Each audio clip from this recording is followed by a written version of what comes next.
جیم بسم اللہ الرحمن الرحیم۔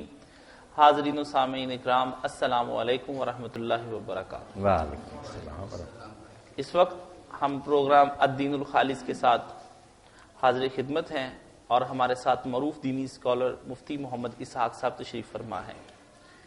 پروگرام کا آغاز کرتے ہیں۔ مولانا صاحب محمد آصف صاحب پوچھتے ہیں کہ میری نانی ماں 3 پے در پے صدموں، جن میں ان کی بیٹی، بیٹا اور ان کے شوہر کا انتقال ہو گیا ہے، سہ رہی ہیں۔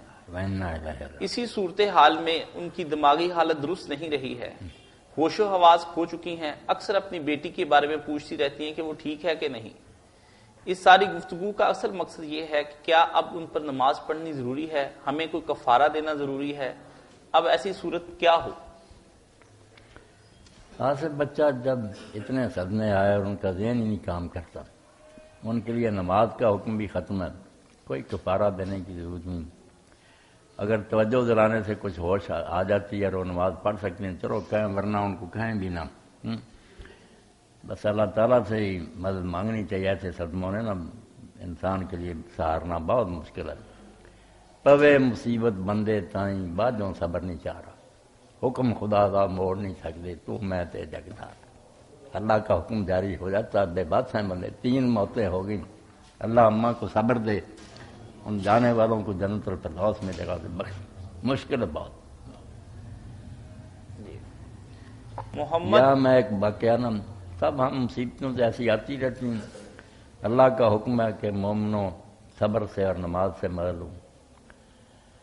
حضرت عبداللہ ابن عباس رضی اللہ تعالیٰ عنہ جا رہے تھے طائف کی طرف، تو راستے میں انہیں خبر ملی کہ آپ کے بھائی نا، وہ بھی بہت بہادر ہیں، فتوحات کی انہوں نے قسم میں ابن عباس فوت ہو گئے۔ تو راستے سے ہٹے، وضو تھا، 2 رکعت نماز پڑھی، اللہ سے دعا کی کہ جو تو نے حکم دیا تھا وہ میں نے کر دیا۔ اب دوسرا ہے کہ نماز اور صبر کے ذریعے مدد کرو، باقی اولئک علیہم صلوات من ربہم، وہ وعدہ تو پورا کرنا کہ ایسے لوگوں پر میری رحمتیں ہوں گی، میں نے جو کہا تھا تو نے کر دیا۔ حضرت عباس جب حضور کے چچا فوت ہوئے تو بڑے لوگ آئے، انہوں نے ابن عباس سے تعزیت کی، مگر ایک بدو آیا، اس بدو نے جو شعر پڑھے نا، حضرت ابن عباس نے کہا کہ اس سے بہتر تعزیت کوئی نہیں کر سکتا۔ جو اس نے صبر کی تلقین کی نا، دیہاتی تھا، اس نے حضرت ابن عباس رسول اللہ کے چچا کے لڑکے بہت عالم، ایک بات اس نے یہ کہی کہ اصبر نکم کا صابرین فانما صبر الریت بعد صبر ذات۔ ابن عباس صبر کرنا، کیونکہ ہم لوگ جو نا عوام پھر ہی صبر کریں گے، اگر آپ سردار صبر کریں گے، اگر بڑے لوگ ہی نہیں صبر کریں گے، ہم بیچارے جاہل پھر کیا کریں گے۔ اور ساتھ یہ کہا خیر من العباس اجرک بعد واللہ خیر من العباس۔ دوسرا یہ ہے، بڑا اس نے گہرا نقطہ بیان کیا کہ تجھے چھوڑ کر جو عباس آگے چلا گیا نا، تیرے باپ کے لیے تیری بجائے جو ثواب ہے نا اللہ کے ہاں، وہ اس کے لیے بہتر ہے، اور تمہیں جو اجر ملے گا نا اللہ کی طرف سے صبر کرنے پر، وہ عباس سے بہتر ہے۔ آخر چیزیں چھوڑنا ہی چاہنا، اگر تم صبر کرو گے جو اجر اس پر رب نے دینا نا، وہ عباس سے بہتر ہے۔ انہوں نے کہا یار بڑی بات کہی اس بدو نے کہ عباس کے لیے اللہ بہتر ہے، بیٹوں کے پاس رہنے کے وہاں جنت ہے، اللہ کی بارگاہ، اور تمہارے لیے وہ اجر بہتر ہے جو صبر کرنے سے ملنا۔ تو اللہ سے دعا کرنی چاہیے کہ ہمارے کمزور دلوں کو سہارا دے، ہم برداشت صدمے واقعی پاگل کر دیتے ہیں۔ توبہ۔ جی، محمد انس صاحب سعودی عرب سے سلام کہہ رہے ہیں، وعلیکم السلام ورحمۃ اور کہتے ہیں کہ ماشاءاللہ آپ کے دروس بہت اچھے جا رہے ہیں، میں نے ابھی آپ کو سننا شروع کیا ہے۔ ایک سوال آپ سے پوچھنا چاہتا ہوں کہ میں نے آپ کے ایک کلپ کے اندر یہ سنا کہ آپ فرما رہے ہیں کہ نبی کریم صلی اللہ علیہ وسلم نے تمہیں غدیر کے مقام پر فرمایا کہ تم میں 2 چیزیں، قرآن اور اہل بیت چھوڑے جا رہا ہوں۔ اس بات کو سمجھنے، پڑھنے کے، سننے کے بعد میں یہ سمجھتا ہوں کہ اس طرح تو پھر ہمیں امامیہ کی فکر پر عمل کرنا چاہیے۔ کیا یہ میری بات درست ہے؟ اگر نہیں تو پلیز اس کے بارے میں مجھے کلیئر کر دیں۔ بچہ آپ نے جو بات کہی نا، حدیث پاک تو بالکل پکی ٹھیک کہ آپ نے یہ خطبہ دیا، سارے صحابہ موجود تھے کہ میں قرآن چھوڑ رہا ہوں، اہل بیت چھوڑ رہا ہوں، مگر اس میں کچھ روایتوں میں یہ الفاظ آ گئے کہ جو ان دونوں سے تمسک کرے گا، ان کو پکڑ کر رکھے گا، وہ ہدایت پر ہوگا۔ یہ باتیں نہیں ثابت۔ جب آئی نا تمسک کی بات کہ پکڑنا، کہ اس وقت صرف قرآن کا کہا، قرآن میں ہدایت ہے، نور ہے، اس کو مضبوطی سے پکڑے رکھنا. دین کے لیے صرف قرآن کا بتایا. باقی اہل بیت کا جو تذکرہ کیا نا وہ اس لیے نہیں کہ دین ان سے لینا یا فقہ ان سے لینی. آخر رسولہ صرف گھر والوں کے پاس تو نہیں آئے تھے, ساری دنیا دین سنتی تھی, وہ بھی لوگ دین بیان کرتے تھے. صحابہ دین کیوں نہیں لینا سب سے؟ وہ بات جو تھی وہ آپ نے بیان کر دی کہ 3 بار فرمایا ذکرکم اللہ فی اہل بیت, کہ جو آنے والے حالات تھے نا وہ اللہ نے اپنے رسول کو بتا دیے کہ بعد میں لوگ ظلم بڑا کریں گے آپ کی اولاد کے ساتھ. تو آپ نے پھر 3 بار کہا کہ میں اپنے گھر والوں کے بارے میں تمہیں خدا کا خوف دلاتا ہوں, اللہ سے ڈرنا, بد سلوکی نہ کرنا. اور جیسے امام مناوی پھر لکھتے ہیں کہ لوگوں نے حضور کی تاکید کے بالکل الٹ کیا. کچھ قید ہو گئے, کچھ سر کاٹ لیے گئے, کچھ در در پھرائے گئے. ظلم بہت امت نے کیا. وہ صرف اس لیے تھا کہ ظلم نہ کرنا, خدا سے ڈرنا, کوئی اچھا سلوک کرنا, کیا نہیں امت نے. تمسک کے لیے قرآن کا, دین کے لیے قرآن ہے, اس سے دو, مگر ظلم نہ ان کے ساتھ کرنا, کچھ خدا کا خوف کرنا. انس بھائی کا دوسرا سوال ہے, وہ پوچھتے ہیں کل ایک آدمی پوچھ رہا تھا, میں نے کہا یار جس طرح امام قرطبی نے جنن تفصیل تذکرہ بھی ایک لکھی آخرت کے حوالے, تو اس میں پھر لکھتے ہیں بھائی اور رضیت عدالت حسین غدا تطبیر ہو کفا سران, کہ کوئی مصیبت اس مصیبت کا مقابلہ کر سکتی ہے کہ سنان برنس کے ظالم ہاتھ حسین کو سوری سے ذبح کر رہے ہیں. رسول اللہ کا بچہ ذبح ہو رہا تھا, اس مصیبت کے مقابلہ میں کوئی مصیبت ہوگی؟ کوئی شرم نہیں لوگوں نے کی کہ حضور کے کندھوں پر سوار ہونے والا, آپ چومتے تھے اس کو. تو وہ ان کے لیے نا ذکرکم اللہ فی اہل بیت, کہ میرے گھر والوں کے بارے میں اللہ کا خیال کرنا, ڈرنا. اللہ اکبر. جی دین تو اہل بیت سے آئے گا, یہ دوسرے صحابہ سب سے لے گئے نا. سب لوگ آپ کی باتیں سنتے تھے, کسی وقت کوئی پاس ہوتا تھا, صرف معتبر ہونا چاہیے آدمی جو نا معتبر و بیان کرنے والا. ہمارے یہی بھائی پوچھتے ہیں مولانا صاحب آپ کا خطبہ سنا جس میں آپ نے اہل بیت کو علیہ السلام کہنے پر کوئی یہ نہیں تردد کا اظہار نہیں کیا. اب مجھے یہ فرمائیے کہ آپ نے کہا اہل السلام ہر ایک کے ساتھ کہا جا سکتا ہے, خلفائے راشدین اور تمام صحابہ کے ساتھ بھی کہا جا سکتا ہے؟ ہاں کہا جاتا ہے. کل ہی میرے ایک ساتھی عبد الرحمان انہوں نے بلا کہا کہ آپ نے کہا تھا ابو بکر اور عمر علیہ السلام بھی لکھا, تو پھر میں نے حوالہ نکال کر دکھایا نا کہ یہ مجمع زوائد, اس میں دیکھ لو. تو پھر نوٹ کر کے لے گئے ابو بکر اور عمر علیہ السلام. آپ بھی کہتے ہیں السلام علینا وعلی عباد اللہ, ہم پر بھی سلام ہونے کچھ باتیں لوگوں نے خود ہی بنا دی ہیں کہ بڑا خطرے کی بات, خطرہ کوئی نہیں. السلام علیکم آپ مجھے آگ کہتے ہیں, سلام ہی کہا آپ نے. اگر یہی کہتے ہیں السلام سلام ہو پھر کیا ہوگا؟ اب تو ہمارے کہہ حدیث سال میں انہوں نے لکھی کتاب الدین الخالص, وہ کہتا صلی اللہ علیہ وسلم کس نے روکا؟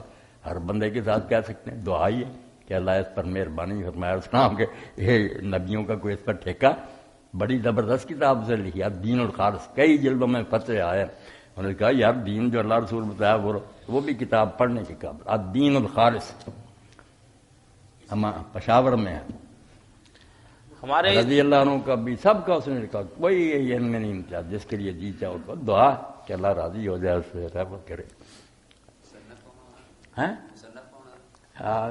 دین میں مان اللہ پشاوری ہے, ایسا کوئی نہ پڑھی ہے ان کتاب, بہت عمدہ, 8-10 کے قریب جلد, بہت فتاوے اس نے قرآن و سنت کے مطابق دی.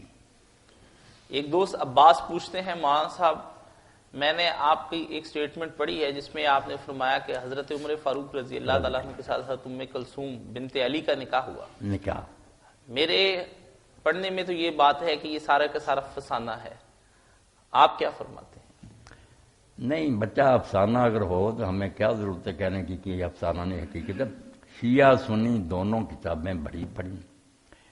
سب سے زیادہ جو ہے نا متصدر متصوف علامہ مجلسی ہیں, جنہوں نے اپنی کتاب میں لعنت کے بغیر ان کا ذکر نہیں کیا صحابہ کا. مگر وہ بھی مانتا کہ یار جو ہمارے بندے انکار کرتے ہیں نا اس واقعہ کا, نکاح نہیں ہوا, یہ بات ان کی ٹھیک نہیں. کیونکہ جب دفتر بھرے ہوئے ہیں روایتوں کے تو اس طرح انکار کرنے سے آدمی جیسی چیز کو چاہے کر رد کر دیں. قصہ ٹھیک ہے, باقی انہوں نے کہا ہم جواب دوسرے دیتے ہیں کہ یہ ظلم کیا, زبردستی کی, چھین لیا, وہ الگ باتیں ہیں. مگر یہ قصہ جو ہے نا کہ حضرت علی رضی اللہ عنہ کی بیٹی حضرت فاطمہ رضی اللہ عنہ کے بطن سے رسول اللہ کی نواسی ام کلثوم, یہ حضرت عمر کی بیوی, یہ فیکٹ ہے شیعہ سنی دونوں کتابوں میں.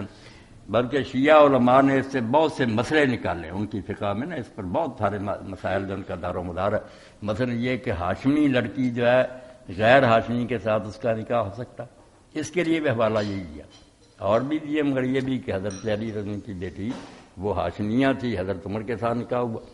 پھر یہ بھی حوالہ دیا کہ جب خامند فوت ہو جائے تو عدت عورت کہاں گزارے۔ یہاں بھی حوالہ یہی دیا کہ ائمہ تاریخ نے فرمایا جب حضرت عمر قتل ہو گئے تو پھر حضرت علی کے اور اپنی بیٹی کو اپنے گھر لے آیا، انہوں نے عدت اپنے باپ کے گھر گزاری، اس لیے عدت جہاں جی چاہے گزارے، صرف سوگ کرنا۔ اور تیسری بات یہ بھی ثابت کی کہ اگر اس طرح موت ہو جائے، ایک عورت فوت ہوئی، ایک مرد فوت ہوا، تو جنازہ اکٹھا آیا تو کس طرح رکھے جائیں۔ وہاں بھی حوالہ دیا کہ یہ حضرت حسن اس جنازہ میں تھے، حضرت حسین بھی تھے، یہ ام کلثوم رضی اللہ تعالیٰ نے فوت ہوئی، اور حضرت عمر کا بیٹا جو ان سے تھا زید، وہ بھی اکٹھے فوت ہوئے۔ تو پھر بچے کا جنازہ، جو بچہ اس وقت بالغ ہوا تھا، وہ امام کے پاس رکھا گیا کہ آگے، اور عورت کا جو تھا نا اگلی طرف قبلہ کی طرف، لائن میں نہیں رکھے، لائن اس طرف کو بنی کہ یہ امام کے آ گئے، اس سے اگلی طرف کعبہ کی طرف نہ عورت، اکٹھا جنازہ۔ یہ بھی مسئلہ ثابت کیا۔ اور ایک مسئلہ اور بھی علماء نے اس سے نکالا ہے، بہت سارے دین کے مسائل اس نکاح سے نکلے، انکار کرنے کا کوئی فائدہ کہ وراثت، یہ دونوں ماں بیٹا اس طرح فوت ہوئے کہ فیصلہ ہی نہیں ہو سکا کہ اس کی جان پہلے، ایک سیکنڈ کا بھی نہیں پتہ لگا۔ اب مسئلہ یہ ہے کہ وراثت تب ملتی ہے جب پتہ چلے کہ یہ پہلے مرا، یہ بعد میں مرا، پھر پہلے مرنے والے کی وراثت بعد والے کو ملتی ہے۔ اب جب طے نہ ہوا تقدم تاخر کہ ان میں سے کون پہلے فوت، تو پھر حکم یہ ہوگا کہ یہ دونوں جو ہیں ان کو ایک دوسرے سے جو حصہ ملنا تھا بیٹے کو ماں سے وہ بھی نہیں ملے گا، جو ماں کو ملنا تھا بیٹے سے وہ بھی نہیں ملے گا، وہ پھر قانون جو ہے ختم ہو گیا، کیونکہ موت کا ہی نہیں فیصلہ۔ یہ 4-5 مسئلے فقہ اسلامی میں اس نکاح سے نکلے، تو انکار نہ کرے، یہ خواہ پریشان ہو کر نہیں افسانہ ایسا نہیں کہنا چاہیے، کتابیں دیکھنی چاہیے، ہر کتاب جو ہے نا شیعہ کی سنی سب میں کہ نکاح میں کلثوم کا ہوا، اور وہ تھیں بھی حضرت علی رضی کی بیٹی اور حضرت فاطمہ رضی کے بطن سے تھی۔ اس میں مولانا صاحب ایک سوال ہمارے بھائی محمد فیصل کی طرف سے آیا ہے، وہ پوچھتے ہیں کہ میں نے آپ کا ایک کلپ سنا جس میں آپ نے بتایا تھا کہ میں کچھ کتابیں ریکمینڈ کروں گا جسے آپ پڑھنے سے انشاءاللہ آپ کو اپنی لائبریری میں رکھیں اور انشاءاللہ بہت معلوماتی ہوں گی۔ تو بھائی اس میں عرض یہ ہے کہ مولانا پڑھنے کے لیے تفہیم القرآن اور معارف الحدیث حدیث میں، اور فقہ کے لیے فقہ السنہ محمد عاصم حداد کی، اور تاریخ اسلام مولانا معین الدین ندوی رحمۃ اللہ علیہ کی، یہ 4 کتابیں مولانا اکثر فرماتے ہیں، اگر آپ لینا چاہتے ہیں تو یہ 4 کتابیں رکھیں، آگے علم کا کوئی حد نہیں، یہ 4 ضرور رکھیں۔ تاریخ اسلام حاجی معین الدین ندوی کی، اور فقہ السنہ محمد عاصم الحداد کی، معارف الحدیث مولانا محمد منظور نعمانی کی، تفہیم القرآن مولانا مودودی، اللہ ان سب سے راضی اور رحمت فرمائے۔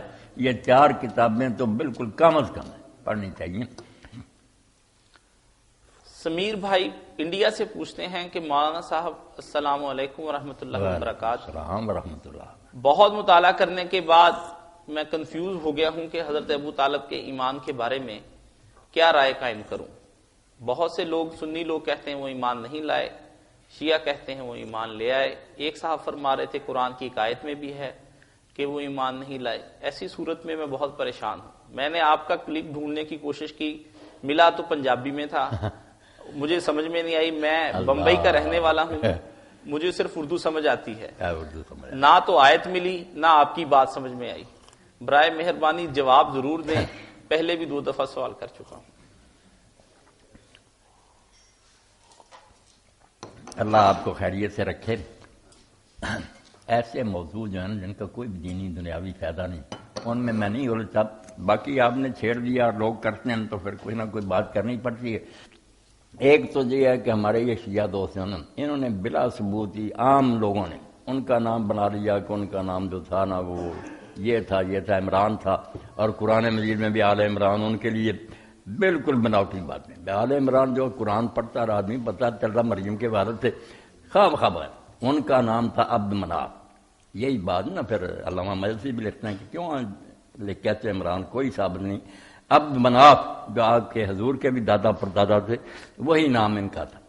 بچہ پہلا طالب تھا، اس کے سبب سے نا ابو طالب کے ابا کون، یہ دوسرا نام عرب رکھتے تھے نا ادب سے بلانے کے لیے۔ 4 بیٹے ہوئے ہیں، طالب ہیں، جعفر ہیں اور علی ہیں، عقیل ہیں، 10 سال کا فرق ہے۔ ایسا اللہ نے کیا، پہلے 10 سال طالب کے بعد عقیل ہوئے، 10 سال بعد جعفر ہوئے، 10 سال بعد علی ہوئے۔ تو ایمان جو ہے نا، شیعہ سنی دونوں کو پتا کہ ایمان جس کو ہم کہتے ہیں کلمہ پڑھے، نماز پڑھے، حضور پر اعلان کرے، یہ انہوں نے نہیں کیا۔ یہ شیعہ بھی لکھتے ہیں صاحب، وہ کہتے ہیں بس انہوں نے چھپایا ہوا تھا، ایمان اندر سے مومن تھے، مگر حضور کی حفاظت کی خاطر نہ کہ میں بھی ننگا ہو جاؤں تو پھر کافر میرا کیا لحاظ کریں گے، اس حکمت کے تحت وہ انہیں کے ساتھ ملے جلے رہتے تھے، مگر اندر سے مومن تھے۔ چلو یہ بات اللہ تعالیٰ سے تعلق رکھتی ہے، اندر سے تھے، یعنی دنیا میں سب مانتے ہیں کہ انہوں نے اسلام کا اعلان نہیں کیا۔ جو آیت ہے نا، وہ علماء کہتے ہیں کہ انک لا تہدی من احببت ولکن اللہ یہدی من یشاء، اس کے بارے میں امام بخاری صاحب نے لکھا کہ جب فوت ہونے لگے تو حضور سرانے بیٹھے تھے، آپ نے کہا چچا لا اللہ کہہ دے، میں اللہ کے ہاں تیری سفارش کر سکوں گا۔ تو سننے کے بعد سردار بھی بیٹھے تھے برادری کے، انہوں نے کہا ابو صاحب دیکھنا باپ دادے کا دین نہ چھوڑ جانا۔ تو آخر میں انہوں نے کہا کہ میں اپنے باپ دادے کے دین پر مرتا ہوں۔ تو اس پر علماء کہتے ہیں یہ آیت نازل ہوئی کہ جس سے اتنی محبت تھی تجھے تو اس کو ہدایت نہیں دے سکتی۔ لفظ یہی انک لا تہدی من احببت، جس سے اتنا پیار تھا تو ہدایت نہیں دے سکتا۔ ولکن اللہ یہدی من یشاء، جس کو اللہ چاہتا ہے ہدایت دیتا۔ مدینہ سے لوگ آئے بیگانے، کلمہ پڑھ گئے، چچا کے کنارے سرانے بیٹھا تو کہتا رہا اتنے پیار سے پالا تھا، نہیں اس آیت کے تحت ڈھونڈو نا، پھر تفسیریں جو نا بے شک وہ کمی ہو یا سنیوں کی وہاں لکھا ہو انک لا تہدی من احببت ولکن اللہ یہدی من، سورہ قصص۔ جی فیصل عباس بھائی انڈیا سے پوچھتے ہیں، مولانا صاحب ٹی وی پر آج کل ایک پروگرام چل رہا ہے جس میں ایک سوال کے 2000 روپے، دوسرے پر کا صحیح جواب دینے پہ 5000 اور تیسرے کا جواب دینے پہ 50، اور اس کے بعد بڑھتا بڑھتا یہ 1 کروڑ تک چلا جاتا ہے۔ ٹی وی چینل کا مقصد اصل میں یہ ہے کہ زیادہ سے زیادہ لوگ اس ٹی وی کو دیکھیں، اور وہ اشتہارات کے ذریعے سے ٹی وی کا مالک پیسے کماتا ہے۔ وہ لوگ جو یہ پیسے لیتے ہیں سوالوں کا جواب دینے کے لیے، آیا ان کے لیے یہ پیسے حلال ہیں یا حرام؟ مجھے تو لگتا ہے کہ یہ کوئی جوئے کی قسم ہے کہ زیادہ سے زیادہ لوگوں کو اپنی طرف متوجہ کرنا، اور 1 کروڑ کی بھرپور رقم سے وہ لوگ جو فائدہ اٹھاتے ہیں یا مسجدیں بناتے ہیں، اس کی کیا نوعیت ہوگی؟ نہیں یہ جوا کوئی نہیں، نہ جوا کیسے، جوا تو ہوتا دونوں طرف سے کہ اگر میں جیت جاؤں تو یہ دوں گا، ہار جاؤں تو آپ کو یہ دوں گا، ایسی کوئی بات نہیں۔ وہ یک طرف اپنی طرف سے انعام دیتے ہیں کہ جو صحیح جواب دے گا اس کو ہم یہ دیں گے، تو یہ کوئی بات نہیں، اچھی بات ہے کہ لوگوں کو توجہ دلاتے ہیں کہ لوگ علم حاصل کریں۔ باقی اگر اس طرح ان کا کام چلتا ہے تو اچھا، برکت ہی، بجائے کو غلط طریقہ کرنے کے وہ کہتے ہیں دین سیکھو، جو سوال کرے ان کے جواب دو، اس پر انعام دینا کوئی برائی۔ مولانا اس میں یہ بات کھیل میں بھی اگر ہوں یا میچ وغیرہ، کوئی آدمی اپنی طرف سے اعلان کرے کہ جو ٹیم جیتے گی اس کو میں یہ دوں گا تو بہت اچھی بات۔ اگر دونوں پارٹیاں کہیں کہ جو جیتے گا اس کو اتنی رقم دے گی اور دوسری پارٹی دے گی، پھر جوا ہی۔ اس میں جو چیز مولانا پوچھنے کی ہے وہ یہ ہے کہ وہ جو پروگرام چلتا ہے اس کے اشتہارات جو ہیں وہ سارے کے سارے غیر اسلامی اور فحاشی پر مبنی ہوتے ہیں۔ ایسی صورت میں وہ جو کمائی ان سے لے کر کے آگے پھر اس طرح دیتے ہیں، وہ یہ تو ایک نئی بات ہوگی نا، یہ تو ہر آدمی جو ایسے غلط کام کرتا ہے اس کے بھی پھر ناجائز ہی، نہ اس کے ساتھ تعلق نہیں رکھنا چاہیے، نہ کاروبار میں کوئی حصہ لینا چاہیے۔ یہ جرم الگ ہے کہ اس سے برائی پھیلاتے ہیں۔ باقی یہ جو نا کوئی کرے ایسا چینل کے سوالوں کے جواب دیں تو ان کو انعام دے گا، یہ تو خود تو برائی کوئی نہیں، بہت اچھی بات۔ ایک صاحب پوچھتے ہیں، مولانا صاحب میں نے ایک کتاب میں پڑھا ہے کہ امام ابو یوسف نے ہارون رشید سے پیسے لے کر کے اس کے باپ کی لونڈی ان کے لیے جائز کر دی تھی۔ امام ابو یوسف پر یہ الزام ہے یا آیا درست ہے؟ اس بارے میں وضاحت فرما دیں۔ یہ خطیب بغدادی نے تاریخ بغداد لکھنی، اب امام ابو حنیفہ ان کے ماننے والوں کے یہ لوگ مخالف سے مسلک سے جدے تھے، بس ان کو جو پھر جھوٹی سچی ملی، ابو حنیفہ نے یہ کیا، فلاں نے یہ ساری باتیں غلط ہیں۔ اتنے لوگ جو بلند پایا اور اچھی شان والے ساری امت ان کی عزت کرتے، ایسی بےہودہ باتیں نہیں کرتے، جعلی اور بناوٹی باتیں۔ ابو یوسف بہت نیک آدمی تھے، امام ابو حنیفہ بہت اللہ کے ولی ہیں۔ مسائل میں ہو سکتا ہے ہم کہیں کہ ان کی بات کی وجہ دوسروں کی بات ٹھیک ہے، وہ الگ ہے، مگر بے ادبی نہیں کرنی چاہیے، نہ ایسے جھوٹے قصے جو ہیں ان کی وجہ سے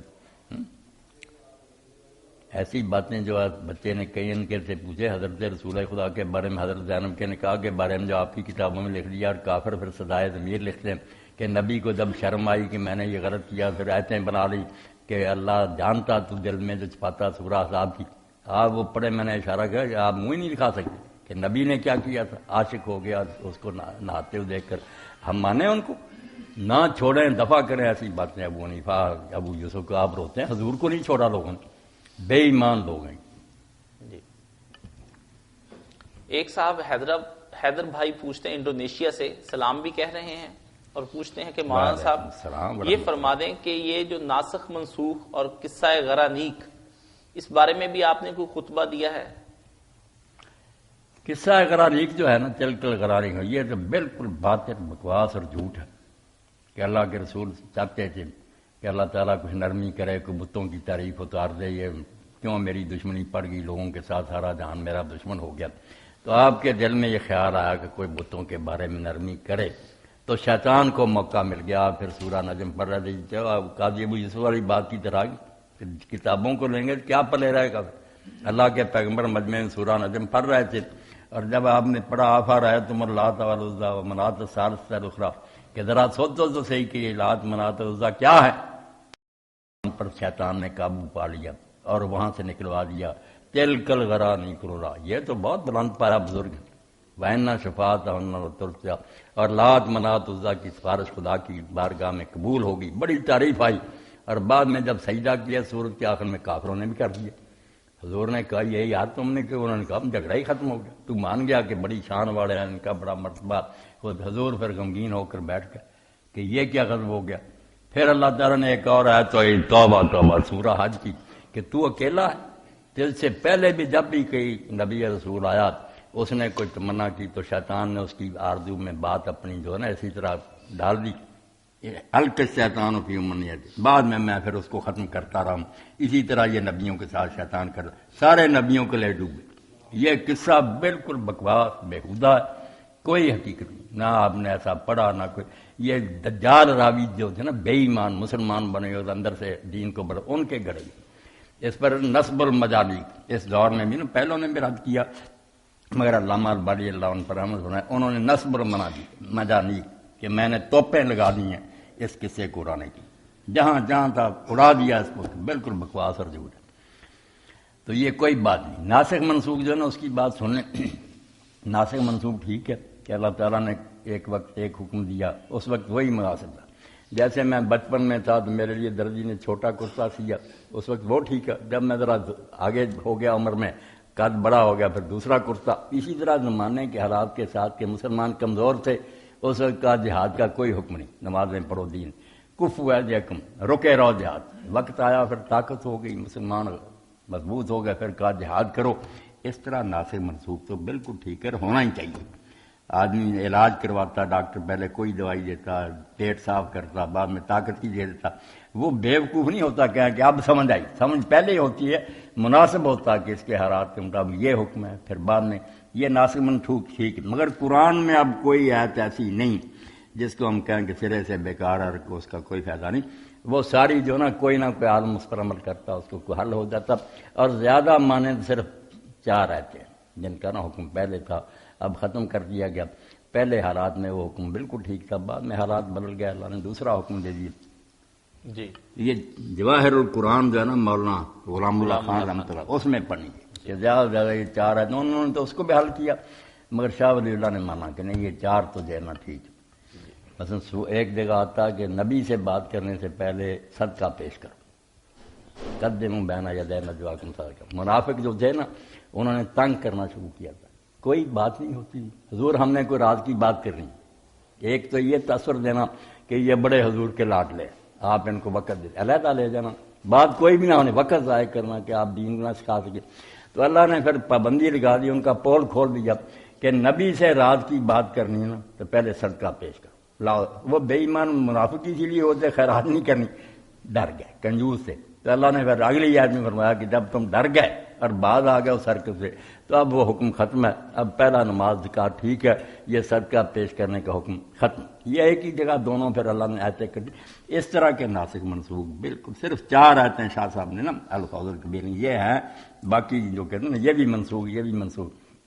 اور ایک بات جو نا میں آپ لوگوں کے لیے بتا دوں، اصطلاح کا فرق ہوتا ہے۔ جو ہمارے پرانے عالم کہتے ہیں نا 500 آیت منسوخ ہے، وہ یہ نہیں کہ وہ بیکار ہے، وہ یہ کہ ایک جگہ ایک بات صرف آئی کہ رقبہ، کوئی گردن آزاد کرو، دوسری جگہ آ گیا رکعت میں مومن، مومن گردن آزاد کر، لفظوں کا تھوڑا سا فرق بھی نا وضاحت، اس کو کہہ دیں وہ پہلا جو اس کو اس نے ختم کر کے دوسرا جاری کیا، حالانکہ وہ بات ایک ہی ہوتی، کلیئر ہوگی ذرا، جو ہے نا کہ حکم سرے سے ختم ہو گیا وہ 4 ہی آتے، باقی جو وضاحت کی کہ کسی جگہ مطلق بات ہے، دوسری جگہ مقید آ گئی۔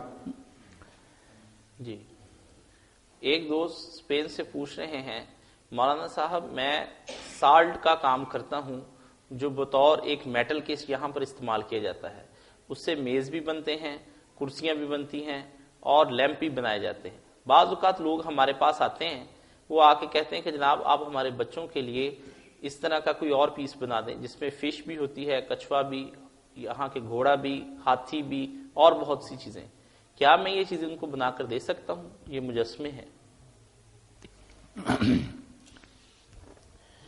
مجسمے اور تصویریں جو ہے نا، اس بارے میں پہلے بہت سختی حضور نے کی تھی، نئے نئے لوگ شرک سے نکلے تھے، قبرستان جانے پر بھی آپ نے پابندی لگا دی تھی، کوئی قبریں نہ دیکھے، دوبارہ لوگ پوچھنا شروع کر، مگر جب لوگ پکے ہو گئے نا ایمان میں، پھر کہا کہ میں نے تمہیں روکا تھا، اب بے شک قبریں دیکھا کرو، اس سے آخرت یاد آتی۔ تو تصویروں کے بارے میں پہلے بہت کہا تھا کہ جاندار کی تصویر والے گھر میں فرشتے نہیں آتے، اللہ کی رحمت نہیں، لوگ وہ پہلے کی پڑھتے رہتے، مگر جب بات کی حدیثیں آتی ہیں نا، وہی ناسخ منسوخ والی کہ ایمان ٹھیک ہو گئے، اب کوئی خطرہ نہیں کہ لوگ تصویروں کو پوجیں گے۔ پھر آپ نے الا رقمن فی صاب کہ کپڑے میں اگر بنی ہوئی تصویریں ہوں، بے شک جاندار کی ہوں، وہ ٹھیک ہے۔ اب کپڑے اور کاغذ کا کیا فرق؟ اسی طرح عمر المومنین عائشہ رضی اللہ عنہا کے گھر آپ نے جنگ تبوک سے لوٹے، وفات سے بہت تھوڑی دیر پہلے کی بات، تو پردہ ہوا سے ہٹ گیا، تو آپ نے طاق میں دیکھا گھوڑا کھڑا تھا، اس کے پر بھی بنائے ہوئے، آپ نے کہا اچھا گھوڑے کے پر؟ انہوں نے سنی سنائی بات جو تھی اس کی کہہ دی، تو حضور خاموش رہے، کوئی نہیں نوٹ لیا کہ یا رسول اللہ سلیمان علیہ السلام کے گھوڑوں کو بھی پار۔ اب یہ ٹھیک سی بات یا نہیں، حضور نے کوئی نہیں نوٹ لیا، نہ اس کو ختم نہیں کیا۔ تو مجسمے بھی بنا رہے ہیں، تصویریں بھی بنا رہے ہیں، کوئی نہیں، 2 چیزوں کا بچہ خیال کرے اس دور میں کہ بے پردگی نہ ہو، کہ عورتیں برا سنوار کر آپ پیش کریں، یہ بے حیائی کی اشاعت ہے، اور شرکیہ نہ ہو کہ کسی بزرگ اور پیر کی تصویر بنا کر گھروں میں رکھیں کہ برکت ہوتی ہے، اس سے رزق بڑھتا ہے، یہ کفر نہ کریں۔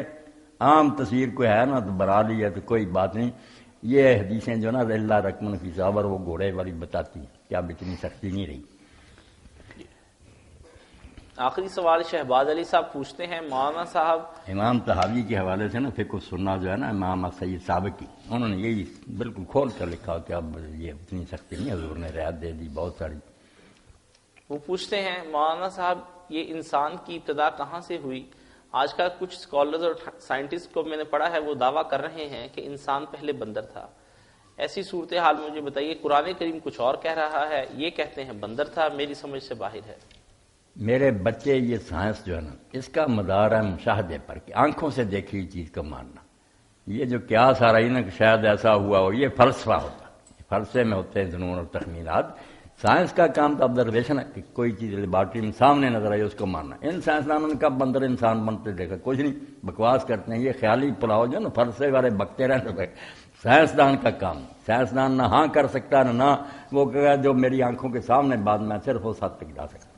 سائنس کا دائرہ جو ہے محسوسات تک ہے، فلسفہ جو ہے یہ عقلی گھوڑے دوڑانے کا نام، تو کوئی اور نہیں ہوا، نہ بندر سے بنانا کوئی نہیں۔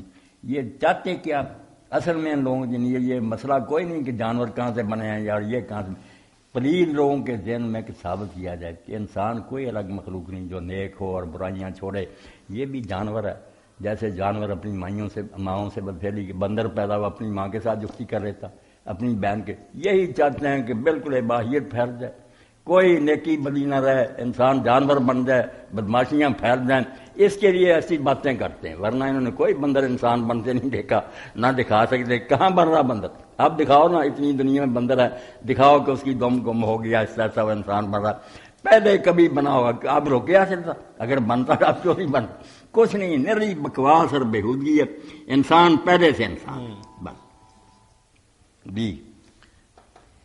مولانا صاحب ایک سوال ہمیں یہ ابھی ملا ہے، اس میں یہ سوال پوچھ رہے ہیں کہ اکثر لوگ اپنے گھروں میں اپنی شادی کی تصویریں لگا دیتے ہیں، ایک بیوی کا اپنے غیر محرم آدمی کے سامنے تصویر کھنچوانا اور پھر وہ بازاروں میں صفائی کرتے ہیں، اسے بناتے ہیں، مینٹین کرتے ہیں، اس کے بعد وہ ایک اس کے ہی شوہر کے پاس آتی ہے، یہ بے پردگی نہیں بیوی کی؟ یہ جائز ہے؟ یہ بات تو میں نے کہہ دی بہت اچھی بات ہے کہ آپ کے اندر غیرت کا جذبہ موجود ہے کہ وہ اپنی بیوی کی تصویریں غیروں کے سامنے بنواتے ہیں۔ باقی وہ پہلی بات جو نا کہہ رہا ہے کہ اپنی یاد کے لیے کوئی بنا لے، پردے کا لحاظ رکھے، بے حیائی اور فحاشی نہ، وہ ٹھیک۔ بارکاف مولانا اس کے اندر یہ عنصر تو پھر بھی رہے گا کہ وہ بنوانے کے لیے آپ کو فوٹوگرافر کے پاس جانا پڑے گا، کچھ بھی ہو۔ کئی لوگ خود بھی تصویریں بنا لیتے ہیں نا، اب تو کیمرے چلانے انہیں آتے ہیں، آپ بنا لیں یا گھر کا کوئی فرد بنا دے۔ یہ ساری چیزیں تو جو ہے خیال میں رکھنی ہے نا۔ وہ بشیر صاحب مجبوری، چلو علیحدہ بات۔ جی، اسی کے ساتھ ہم آج کا پروگرام ختم کرتے ہیں، اجازت دیجیے، السلام۔ اللہ سب سوال کرنے والوں کو خیریت سے رکھے، اسی طرح سوال کرتے رہے، اللہ ہمیں توفیق دے کہ ہم حق کہیں، بغیر تصور کے سب گروہوں کا احترام کریں، جس کی جو بات صحیح ہے وہ بیان کریں۔ وآخر دعوانا الحمدللہ رب العالمین۔